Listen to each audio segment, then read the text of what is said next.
Hello ladies and gentlemen, welcome to our first revision on O-Level Chemistry Paper 1. The paper was written in November 2019. We are going to revise all the questions today. I started uploading maths only and some of the students requested me to extend the channel to include combined science, and I did that. When I started uploading combined science, some of the students requested me to upload revision on pure chemistry and pure biology. I have the content you require for your revision. You just need to support my work by just clicking subscribe on my channel. I'm facing data challenges. That is why I'm failing to upload every day. Support me so that I reach the requirements to monetize the channel, for me to have sufficient funds to meet the expenses on data, better camera for clear videos, and iPad. Number 1, which gas has the smallest rate of diffusion?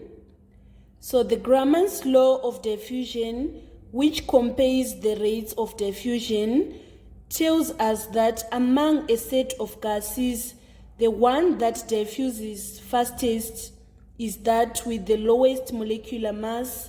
Hence, when trying to determine which gas diffuses fastest, we need to make use of periodic table to determine the mass of one molecule of each gas. So we are going to find the molecular mass of methane. Methane is the CH4. This is the chemical formula for methane. So we are having carbon, which is 12 plus 4 hydrogens, so that we obtain a total of 16 grams. And then we want to calculate the mass of one molecule of ammonia. Ammonia, the chemical formula for ammonia is NH3, and nitrogen is 14, plus 3 hydrogens in order to obtain 17 grams. And then carbon dioxide, the chemical formula for carbon dioxide is CO2. So we're having carbon, which is 12 plus 2 oxygen. So we are going to say 2 times 16. If we say 12 plus 32, we obtain 44 grams. And then finally we have hydrogen chloride. It is HCl.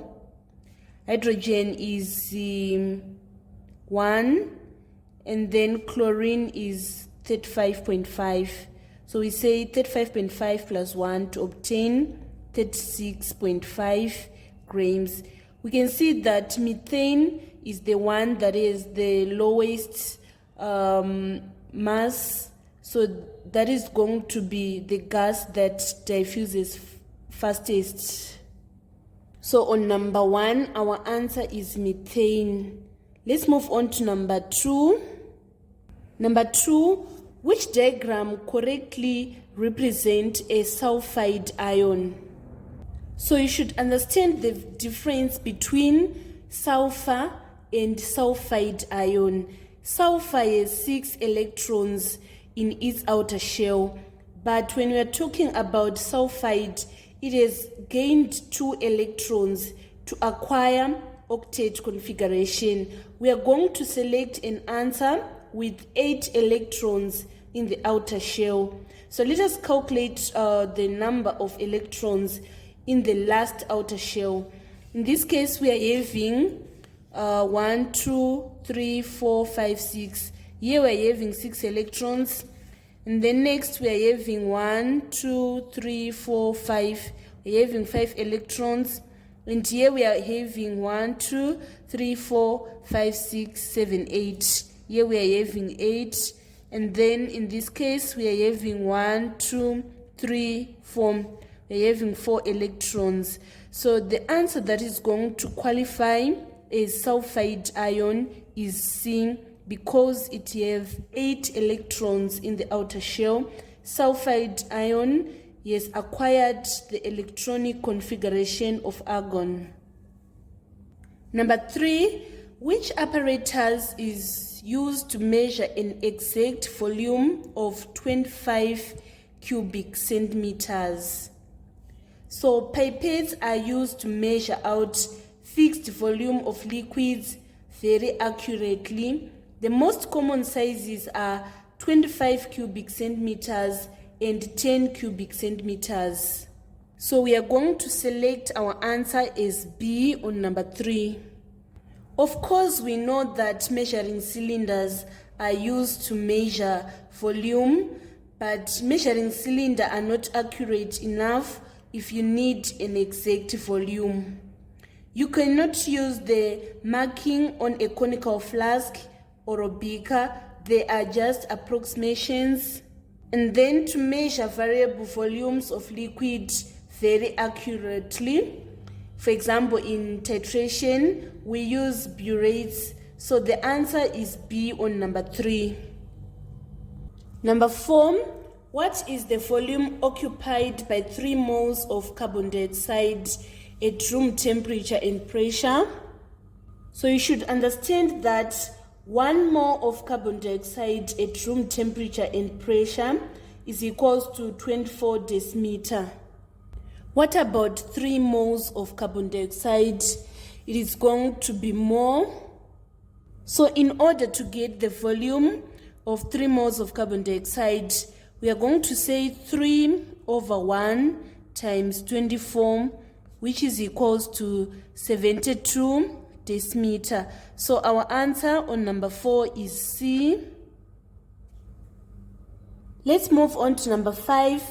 The chemical formula 2-ammonia represents.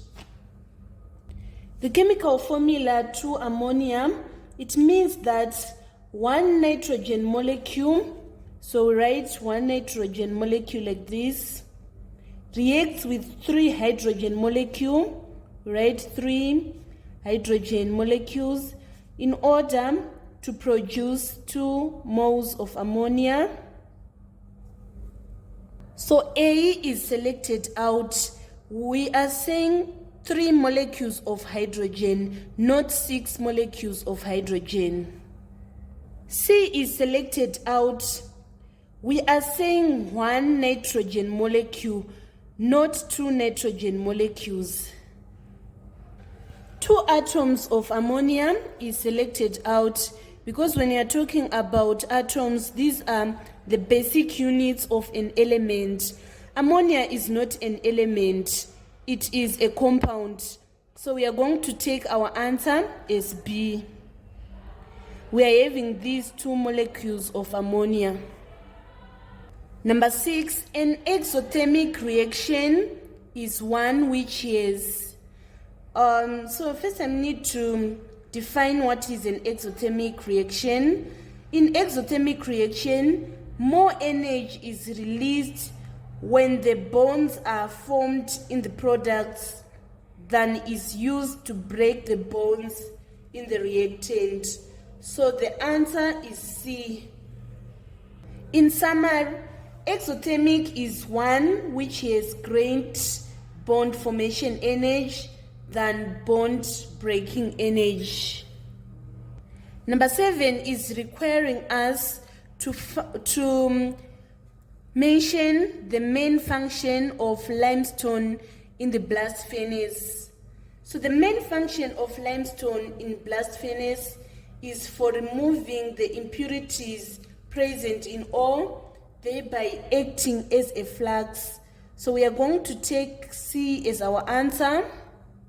Let's move on to number 8. Number 8, which gas decreases in concentration during eutrophication in a pond? Let me repeat again. Which gas decreases in concentration during eutrophication in a pond? I'll first need to explain what is eutrophication. It is the process in which water bodies become overly enriched with nutrients, leading to plentiful growth of simple plant life. So as dead algae decompose, oxygen is consumed in the process, resulting in low level of oxygen content in the water. So the gas that decreases in concentration during eutrophication in pond is oxygen, which is D. Number 9, which method of waste disposal is a source of carcinogens? So you should understand what are carcinogens. These are cancer-causing agents. So incinerated materials containing or treated with chlorine can generate dioxins, which are human carcinogens and have associated with a range of diverse health effects. So the answer is B. Number 10, what happens to the oxidation number of nickel when nickel ore, nickel sulfide is changed to pure nickel? So the oxidation state of nickel in nickel sulfide is +2, because this is what happens. Nickel is going to lose 2 electrons in order to give sulfide ion for it to obtain argon configuration. So when this nickel sulfide is converted to pure nickel, oxidation number is going to decrease from +2 to 0. So we are going to take our answer as B on number 10. Number 11, which chemical is a pollutant from gold processing? You should know that there are 3 types of environmental pollution from the gold mining industry, namely mercury, cyanide, and acid mine drainage pollution. We are going to take Hg as our answer, which is A. That Hg is a symbol of mercury in the periodic table. If you check on the periodic table, this is the mercury, which has the proton number of 80. So this is the symbol for mercury. Hg is the symbol for mercury. So we are going to take our answer is Hg on number 11. Let's move on to number 12. Number 12, the stages show reactions that occur in the contact process, at which stage in the formation of an acid spray is prevented. So you should understand that contact process is the process of the manufacture of sulfuric acid. This question is requiring us to find the stage in which the formation of acid spray is prevented. So that stage is the process when we are converting sulfur trioxide into sulfuric acid. So the reaction is uncontrollable, that it is going to create a cloud of sulfuric acid. Instead, sulfur trioxide is dissolved in concentrated sulfuric acid to form oleum, thereby preventing the formation of acid spray. So we are going to take that C as our answer. Number 13, which one is a chemical property of a metal? So when listing about chemical properties of metal, we should also include about the oxidation states. So metal forms positive ions because metal atoms tend to lose valence electrons, forming positive ions. So we are going to take our answer as A on number 13. Number 14, which element is least reactive? So we are going to use the reactive series of metals. I will just take part of the reactive series with options on our multiple choice answers. So this is the reactivity series of metals. The most reactive is potassium, followed by sodium, followed by calcium, followed by magnesium, followed by aluminium, followed by zinc, followed by iron, and followed by nickel. So from the elements which we are given, the most reactive here is sodium. This is going to be number 1. And then the next we are going to take magnesium. And then the next we are going to take zinc. And then finally we are going to take this iron. So the least reactive from these elements is iron, which is A. Let's move on to number 15. What is observed when aqueous lead 2 nitrate reacts with sodium iodide? So first I'm going to write the chemical reaction that is occurring here. So we are having lead 2 nitrate, this is Pb, and we write our nitrate here. It is reacting with the sodium iodide in order to give us sodium nitrate and lead iodide. So want to balance our equation, we are having 2 iodines here, so we are going to put 2 sodium iodide, and then we now have 2 sodium. We are going to put 2 sodium here. By doing this, we now have a balanced equation between lead nitrate and sodium iodide. So this lead nitrate is colorless in color. So if we add sodium iodide, which is yellow, pale yellow, we are going to produce a yellow precipitate, which is this sodium nitrate. So we are going to take our answer as C. So in summary, we are saying adding very pale yellow sodium iodide to colorless lead 2 nitrate, it produces a yellow precipitate, which is C. Number 16, which metal is added to steel to give it anti-corrosion properties? The metal that is added to steel to give its anti-corrosion properties is chromium. Corrosion resistant qualities in stainless steel is directly tied to their chromium and nickel content. When chromium oxidizes, it forms a protective layer of chromium oxide on the surface of metal parts, which both prevents corrosion and prevent oxygen from reaching the underlying steel. So our answer is A on number 16. Let us move on to number 17. The pH values of 4 solutions W, X, Y, and Z are shown in the table. Which solution can be used to neutralize an acidic soil? So in order to neutralize an acidic soil, we need a base.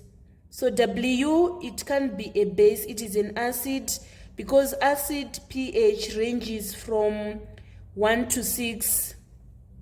So it means that W and X, they are acid, and then that Y is the neutral. 7 is a neutral pH, and then finally you are going to take our answer as Z. This is a base.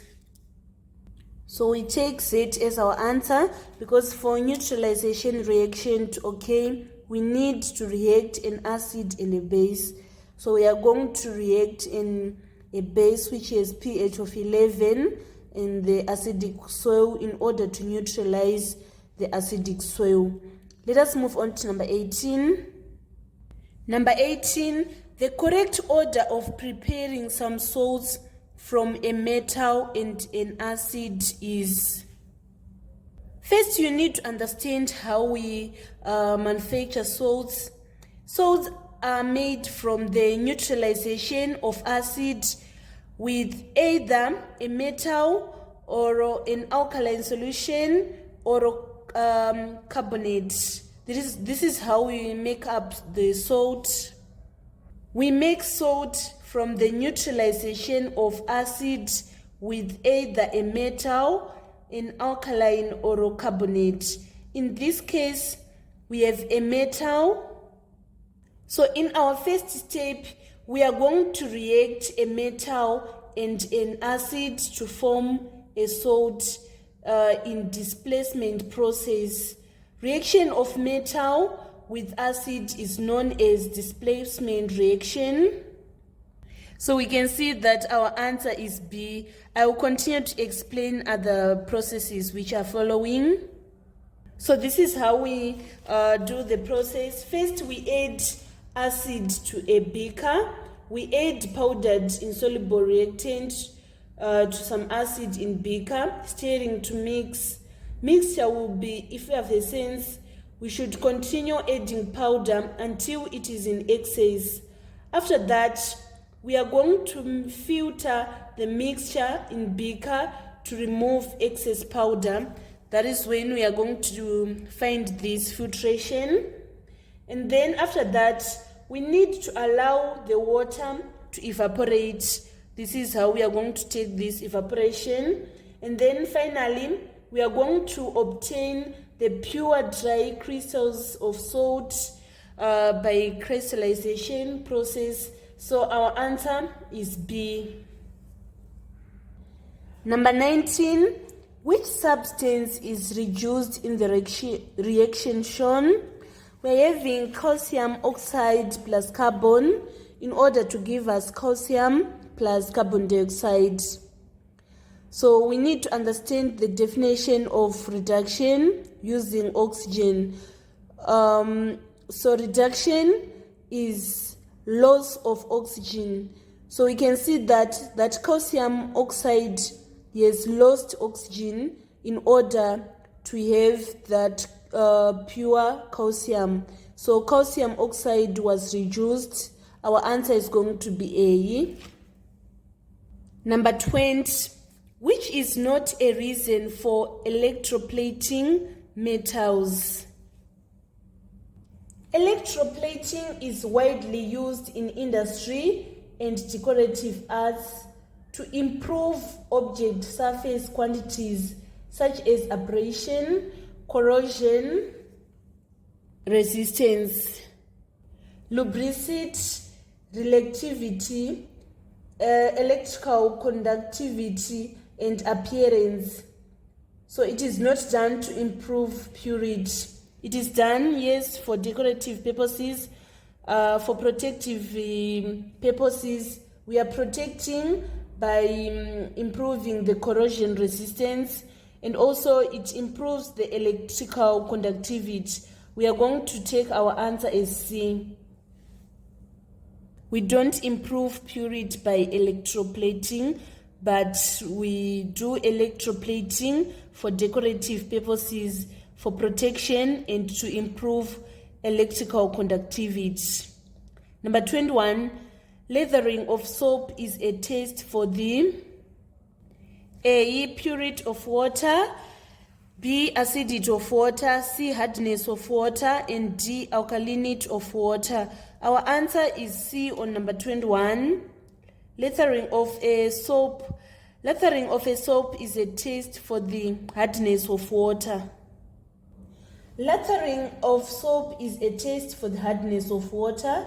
Soap test is a test for determining the hardness of water by adding just enough standard soap solution to providing lasting lather. So we are going to take our answer as the C on number 21. Let's move on to number 22. Number 22, ammonia gas reacts with dilute hydrochloric acid as shown in the equation. What mass of ammonium chloride is formed if 8.5 grams of ammonia gas is used? So we can see from this balanced equation that 1 mole of ammonia reacts with 1 mole of hydrochloric acid in order to give us 1 mole of ammonium chloride. So the first step, we need to find the number of moles of ammonia. We are given the mass of ammonia gas. We need to find the number of moles of ammonia. So in order to find the number of moles, we are going to say the given mass over the molecular mass of ammonia. So the given mass is 8.5 grams. And in order to find the molecular mass of ammonia, we are going to say nitrogen 14 plus 3 hydrogens in order to obtain 17. So 8.5 divided by 17, we obtain 0.5 moles. So these are also the moles of ammonium chloride since they reacted in the 1:1:1. So this question is requiring us to find the mass of ammonium chloride if 8.5 grams of ammonia gas is used. So we are saying in order to find the number of moles, we say given mass over molecular mass. So in this case, we want to find the given mass. We are going to make the given mass the subject of formula. We multiply both sides by molecular mass of ammonium chloride. So we don't have the molecular mass of ammonium chloride. We need to calculate it. So ammonium chloride, we have nitrogen and 4 hydrogen and then 1 chlorine. So we are saying 17 plus 4 times 1 plus 35.5. We are going to obtain, so it's 17 plus 4 plus 35.5. We are obtaining 56.5. That is the molecular mass of ammonium chloride. So to find the given mass, we say this 56.5 times the number of moles, which is 0.5, so that we are going to obtain. I think I made a mistake. Let me repunch again. So I see where I made a mistake. Nitrogen is not 17, it is 14 instead of 17. So we say 14 plus 4 plus 35.5. We are obtaining 53.5 grams. And then after that, we are going to say 53.5 times this number of moles, which is times 0.5. We are going to obtain our final answer is 26.75 grams, which is D. So our answer is D on number 22. Let's move on to number 23. Number 23, an organic compound has 92.3% carbon and 7.7% hydrogen by mass. The empirical formula of the compound is. So in order to find the empirical formula, which is the simplest formula of the elements present, first we need to find the number of moles of the element present. We are going to say the given percentage over the molecular mass of the element. So for carbon, we are having 92.3 divided by 12. And then for hydrogen, we are having 7.7 divided by 1. So let us punch on the calculator. 92.3 divided by 12. We are obtaining 7.69, which is 7.7, correct to 1 decimal place. And then 7.7 divided by 1, we are obtaining 7.7. After this, we need to divide by the smallest number of moles, which is 7.7. We are going to divide by 7.7 here and 7.7 here, so that we have 1 carbon and 1 hydrogen. So our answer is going to be D on number 23. Number 24, a hydrocarbon has an empirical formula of CH2 and a relative molecular mass of 28. What is the percentage composition of carbon in the hydrocarbon. So we are given that the empirical formula is CH2. So it implies that the real formula is going to be C2H4, so that we have the 2 times 12 plus 4 times the 1 in order to get 28. So we want to find the percentage composition of carbon in the hydrocarbon. It is going to be 24 over 28 times 100%. Let us punch on the calculator. 24 divided by 28 times 100. We are obtaining 85.7, and we round to 3 significant figures. We round to the nearest units in order to obtain this 86%. Number 25, a breathalyzer is an instrument used to measure the amount of alcohol in the breath. The device contains potassium dichromate, which reacts with alcohol in the breath. If the breath contains alcohol, the color changes from A, green to orange, B, orange to green, C, pink to purple, and D, purple to pink. So if the breath contains alcohol, the potassium dichromate is going to change color from green to yellow. So the answer is A. Change in color of acidic solution of potassium dichromate by breath is used to test drunk drivers. Let us move on to number 26. Number 26, which molecular formula could be that of candle wax? So today, most candles are made from paraffin wax, a byproduct of petroleum refining. Paraffin general formula is CnH2n plus 2. So it means the candle wax should be an alkane. So this B is selected out. And also it consists between 20 and 40 carbon atoms. So we are going to take our answer as D. We can see that D has 20 carbon atoms, and also it is an alkane. Number 27, ethanoic acid reacts with methanol according to the equation below.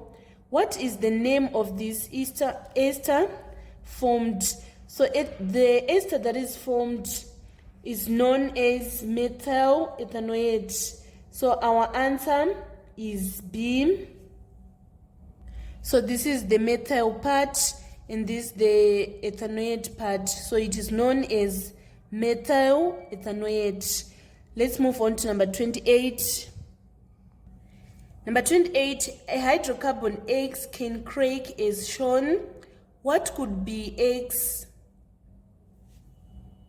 So to crack is to break down. If it breaks down, we are going to have this C2H4 plus this C8H18. This is ethene, and this is octane. So we need to find this X. We are having 2 carbons and 8 carbons. So if we combine them back, we are going to have 10 hydrogens. And also if we combine this hydrogen, here we are having 18 plus 4, we obtain a total of 22. So our answer is going to be C on number 28. Number 29, one of the products of heating methane in excess oxygen is. So I'm going to write an equation of reaction between methane and oxygen. we are going to form carbon dioxide plus water. So in order for it to balance, we need to have 2 oxygens and also 2 water. So we can see that our answer is carbon dioxide, which is D. Number 8, amino acids react to form a large protein molecule and water is shown. The process is called A, hydrolysis, B, elimination, C, addition, polymerization, and D, condensation, polymerization. So our answer on number 8 is D. So let me explain my answer. Amino acids can be linked by a condensation reaction in which the hydroxyl is lost from carboxyl group of one amino acid along with a hydrogen from the amino group of second, forming water and leaving 2 amino acids linked via a peptide bond. Let us move on to number 31. An organic compound Q reacted with 1 mole of hydrogen in the presence of a catalyst. What could be Q? Since the organic compound reacts with 1 mole of hydrogen, it should be an alkene because alkenes, they are unsaturated. Alkene contain less than maximum possible number of hydrogen atoms per carbon atom, so they can react with 1 mole of hydrogen to give alkanes. So our answer is C on number 31. Let us move on to number 32. Number 32, which reaction can be used to distinguish ethane from ethene? Let me summarize how you can distinguish between ethane and ethene.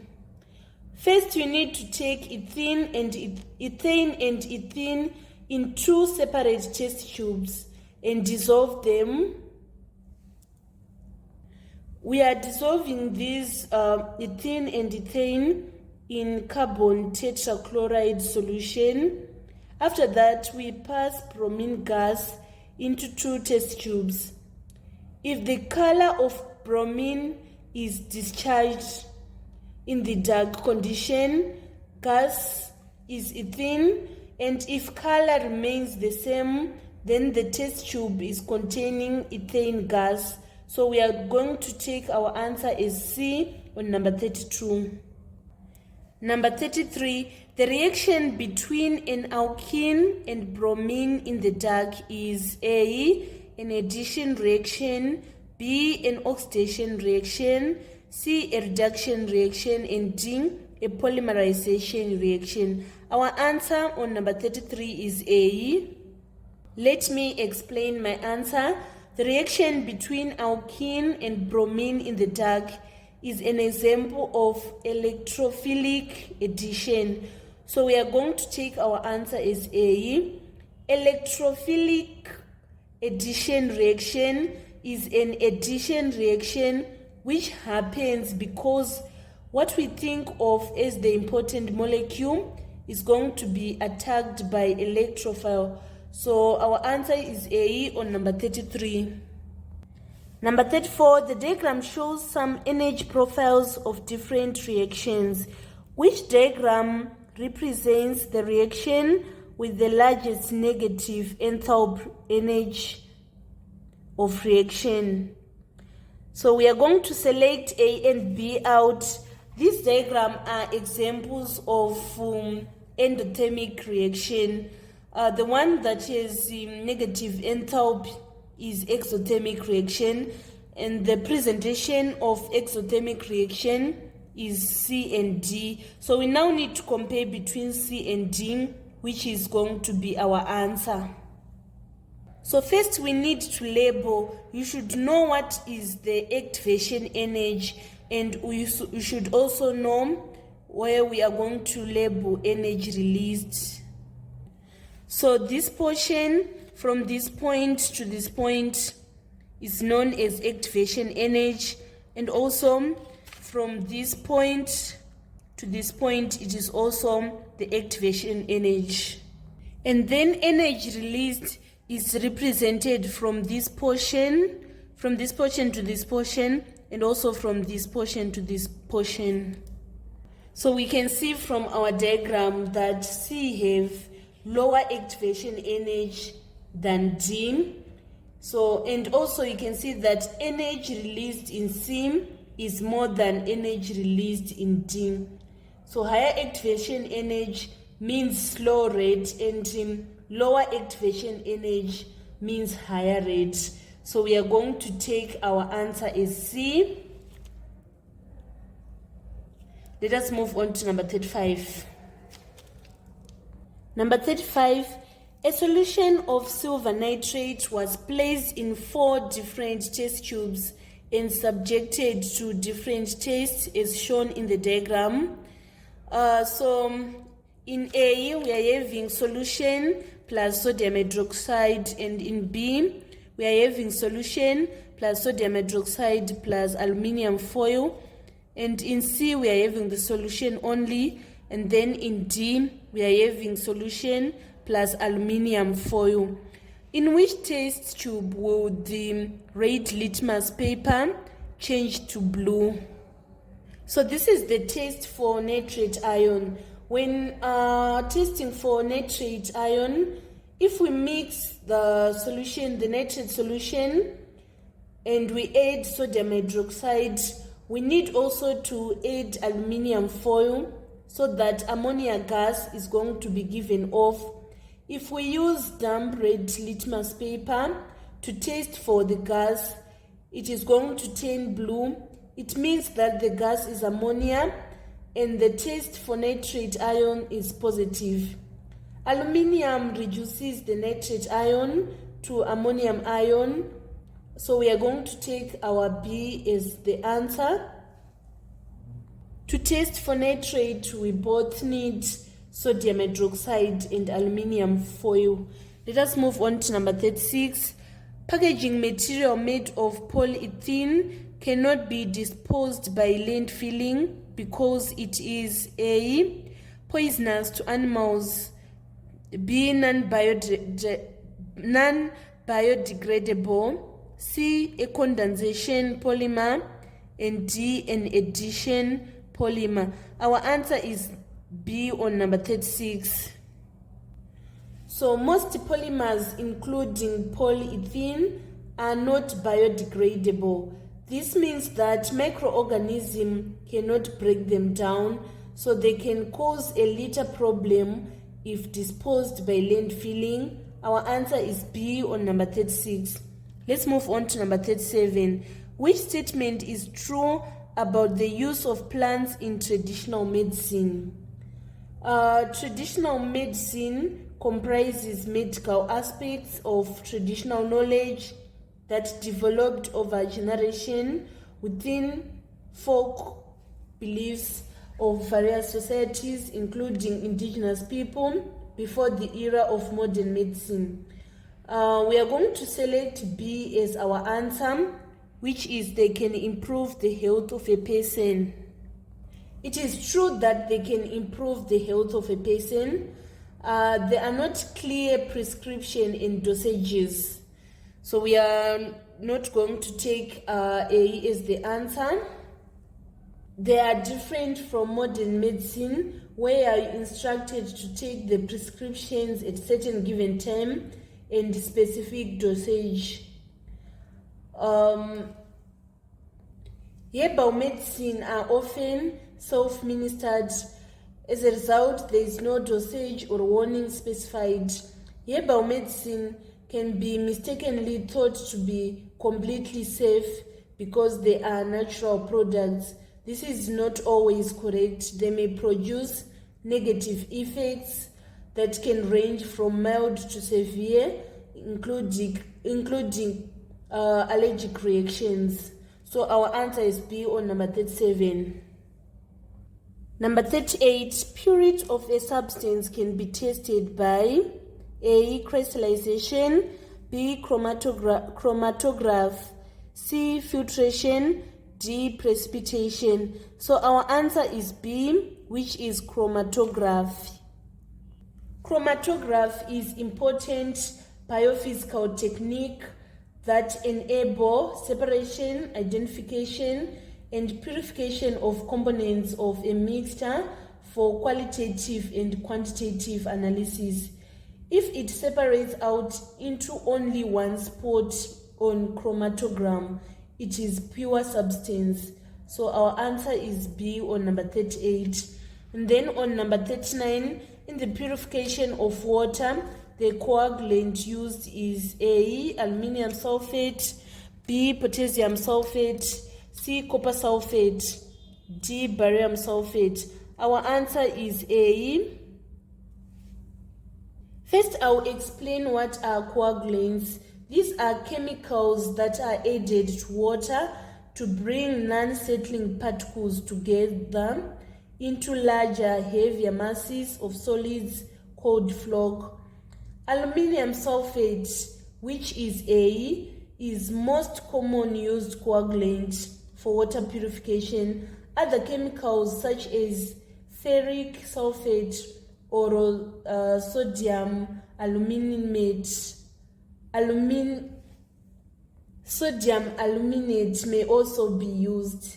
So we are going to take A on number 39. And then finally on number 30, which statement correctly defines the term mineral beneficiation?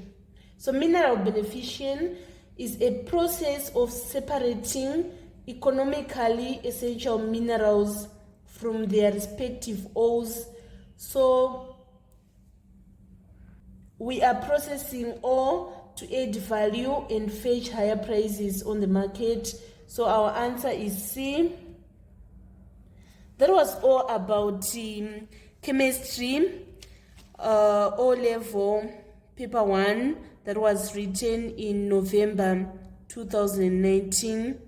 Thank you so much, guys, for following me on this channel. Don't forget to subscribe. I really need you to subscribe to this channel. And I also need you to like, comment, and share my videos. I love you all. This is Eve signing out. Let us meet in more revisions which are on their way.